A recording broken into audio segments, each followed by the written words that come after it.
14. Tumingin ako at nakita ko ang kordero na nakatayo sa bundok ng Zion, kasama ang 144,000 tao, 144,000. Nakasulat sa kanilang noo ang pangalan ng kordero at ang pangalan ng kanyang ama.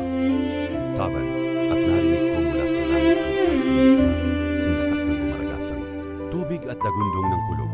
Ang tinig na narinig ko'y parang tugtugan ng mga manunugtog ng alpa. Tregya, sila'y umaawit ng isang bagong awit sa harap ng trono at sa harap ng 4 na nilalang na buhay at sa harap ng matatandang pino. Walang matututong umawit sa awit na iyon, kundi ang 144,000 tinubos mula sa daigdig. Factor.